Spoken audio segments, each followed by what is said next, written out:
अर्जुन गांव में दोस्तों के साथ बेफिक्र घूमता है।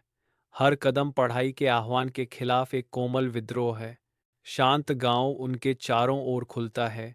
इसका सुस्त वातावरण ध्यान भटकाने का एक मोहक गीत है। वह टालते हुए कहता है, मैं कल से जरूर पढ़ूंगा। उसके दोस्त सिर हिलाते हैं। उनके चेहरे जिम्मेदारियों को टालने के लिए एक साझा समझौते को दर्शाते हैं। समूह अपनी यात्रा जारी रखता है। उनकी हंसी शांत गांव की हवा में धीरे धीरे गूंजती है। अर्जुन के पिता घर लौटते हैं। उनका थका हुआ चेहरा थकावट और बीमारी से भरा हुआ है।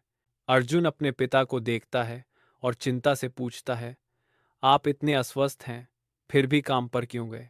उसके पिता ने कमजोर आवाज में जवाब दिया, अगर मैं आज काम छोड़ देता तो हमारे पेट खाली होते और समय बर्बाद हो जाता। वह जोर देते हैं, बेटा, समय किसी का इंतजार नहीं करता। अर्जुन के पिता को तेज बुखार है। पिता अर्जुन को देखता है। अर्जुन अपने कमरे में अकेला बैठा है। उसके पिता के शब्दों का भार हवा में भारी है। खामोशी उसके चिंतन को बढ़ाती है। हर पल अनसुलझे विचारों के साथ गूंजता है। वह एक कलम पकड़ता है। तेज सफेद कागज उसे विचार को क्रिया में बदलने के लिए आकर्षित करता है। नई दृढ़ता के साथ अर्जुन लिखना शुरू करते हैं, अपने पिता की बुद्धिमत्ता को अमर करते हुए। समय सबसे बड़ा धन है। जो इसे बर्बाद करता है वह सब कुछ खो देता है।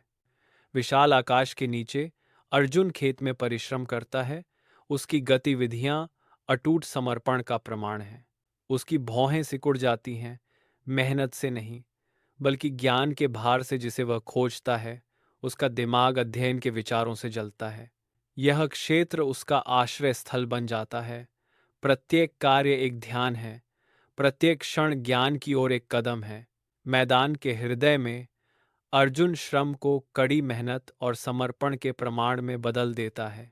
प्रत्येक गतिविधि के साथ अर्जुन भौतिक दुनिया को अपने मन के असीम क्षेत्र के साथ मिलाता है। अर्जुन लगन और बुद्धि के मिश्रण का प्रतीक है, जैसे खेत दृढ़ता के रहस्यों को फुसफुसाते हैं। अर्जुन आत्मविश्वास से भरपूर है, क्योंकि वह अपनी 12वीं कक्षा की परीक्षा देता है। उसका दिमाग तेज और केंद्रित है। प्रत्येक प्रश्न उसके सामने एक जीते हुए दुश्मन की तरह गिरता है। उसके उत्तर सहजता से पृष्ठ पर बहते हैं। परीक्षा के तनाव से हवा में सनसनी फैल जाती है। हर छात्र के दिमाग में एक मौन लड़ाई लड़ी जाती है। अर्जुन बिना विचलित हुए आगे बढ़ता है। कक्षा के मौन दबाव के बीच उसका आत्मविश्वास अडिग रहता है। उज्ज्वल सूर्य के नीचे अर्जुन गर्व से खड़ा है।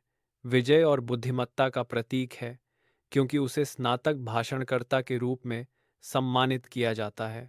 तालियों की गूंज गूंजती है, जो वर्षों के अथक समर्पण और विद्वतापूर्ण खोज की पुष्टि करती है। उनके माता पिता गर्व से भर उठे दिल से नीचे से देखते हैं। उनके चेहरे असीम खुशी से जगमगा रहे हैं। शुरुआत का मैदान खुशी से गूंजता है। हर जयकार सपनों के साकार होने और भविष्य के प्रज्वलित होने का प्रमाण है। उपलब्धि की एक सिम्फनी हवा में भर जाती है।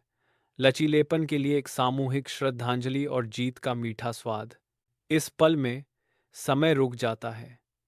वर्षों की कड़ी मेहनत का सार शुद्ध बेजोड़ सफलता में परिणत होता है। सरकारी कार्यालय के हृदय में अर्जुन अपने काम में डूबकर समर्पण का प्रतीक है। घड़ी टिकती है और अर्जुन अडिग रहता है।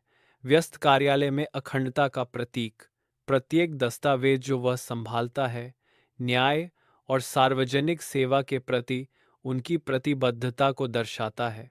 फाइलों के ढेर से घिरा अर्जुन का ध्यान कभी नहीं डगमगाता। उसकी आत्मा अडिग है। जैसे जैसे दिन बीतता है, अर्जुन का संकल्प और मजबूत होता जाता है। उसके कार्य उसकी अटूट ईमानदारी की गूंज करते हैं। अर्जुन गांव लौटता है, जिसका सम्मान के साथ स्वागत किया जाता है। सम्मानित ग्रामीण अर्जुन की वापसी का स्वागत करने के लिए एकत्रित होते हैं। अर्जुन गांव के युवाओं को प्रेरित करता है। उनके दिलों में महत्वाकांक्षा भरता है। युवा ध्यान से सुनते हैं। उनकी आंखों में नए सपने झलकते हैं। आशा और प्रेरणा गांव में व्याप्त हैं, जिससे इसकी भावना बदल जाती है।